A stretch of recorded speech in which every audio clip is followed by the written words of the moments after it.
Cultural sensitivity is an important factor in the success of global partnerships. Today, more than ever, there are teams which have members from across the world. Business and industry has recognized the value of getting the best brains to work together for maximum benefit. It is not unusual for collaborators to be from different countries. This, of course, is the most obvious manifestation of cultural differences. Cultural differences can be as a result of ethnicity, nationality, geographic regions within a nation, religion, educational institutions attended, and so on. Such differences can have an impact on decision-making, conflict resolution, leadership, planning, and cooperation. Inculcating cultural sensitivity not only creates a more harmonious workspace, it is also crucial in the success of organizations. Cultural sensitivity is required at all levels of the organization. Culture is not a thing, it's a way of life. We know that our life experiences influence the way we behave. A social group indoctrinates its members both consciously and unconsciously in certain values, beliefs, attitudes, and traditions. It is default programming that changes from group to group. This education then influences the way a person will manage interactions, social and professional. Unless a person is made aware of the fact that the differences are bound to emerge naturally, they are going to assume that everyone thinks the same and therefore should behave the same. This is where the problem creeps in. No two individuals will be the same. Look at all the influences that shape a person's thoughts and behavior. Values, education, religion, geographical influences, economy, history, government, and politics. Each of these factors leaves their mark on the collective knowledge of the social group. This collective knowledge influences the perceptions of the individual and specifies both explicitly and implicitly how a person should behave in various situations. It shapes thoughts at a very intrinsic level. There is no complete textbook of cultural values and mores. The process of socialization occurs from birth, child rearing practices being key to establish the foundation of how a person will develop. At a very basic level, our needs and requirements can be similar because we are all humans. Universally shared needs across cultures include the basic needs defined by Maslow's need hierarchy: food, shelter, procreation, belongingness. Regardless of where we live in the world, these needs are common across cultures. Differences emerge due to the blend of socialization patterns and personality characteristics. Individuals are an amalgam of these three levels of programming, and that is what makes it complex. The average person cannot read between these aspects. There is no playbook or template that explains the mental makeup and behavioral tendencies of people. The obvious manifestations of culture that are easily visible to even the most casual observer are only the tip of the iceberg. These include food habits, dress, festivals, performing arts, language, and games. Below the water level are the complexities of human existence, values and attitudes which are inculcated by the society and family.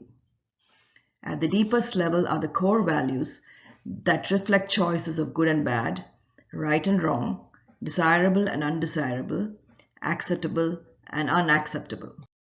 Simply put, what we see when we interact with a person the first time does not completely define a person. As we engage in more interactions, we will discover perceptions, attitudes, beliefs, and resultant behaviors that will give us a deeper understanding of who the person is. This knowledge may be very different from our initial perceptions of the person. It is dangerous to make assumptions about beliefs, values, and attitudes of people before a complete understanding is established. Offensive statements and behavior are an outcome of these assumptions. Cultures can differ in customs related to courtship, marriage, upbringing of children, deference to authority, and so on. We must understand that there is a huge distance between what we see and what we don't see in the culture of a group. Which is why culture is considered to be like an onion. It needs to be peeled one layer at a time and involves time investment to truly understand what shapes a person's behavior. Cultural sensitivity is imperative in the workplace. As human beings, we are all flawed and we have our prejudices. With this knowledge, we need to be wary of judging people based on their behavioral manifestations. Cultures can differ on several dimensions. A few key dimensions are presented here. For instance, cultures can be hierarchical or egalitarian in the way they perceive authority. In hierarchical cultures, there is great difference to authority. Cultures can be collectivistic or individualistic. When the individual's needs are more important, the culture is individualistic. When the group's needs or goals take precedence over the individual's, it is a collectivistic culture. Another dimension of culture relates to the utilization of time, monochronic or polychronic. The concept of time can be fluid and free-flowing or compartmentalized. Focus can be only on one task at a time or multiple tasks. Cultures differ in communication styles, which can be direct or indirect. Direct communication is more specific and to the point. In indirect communication, there is more explanation. Indirect communication tends to be less assertive. Other dimensions can include rule orientation, physical distance, formality in interactions, and personal space. With all these complexities shaping human behavior in general and organizational interaction in specific, it might get very complicated to manage interactions. However, we can make sure we don't tread on the path of cultural insensitivity by following some guidelines. Do not assume that all people will live their life in the same way. They do not think and behave like you, and you do not think and behave like them. Mutual tolerance and respect can go a long way to avoid disharmony or conflict.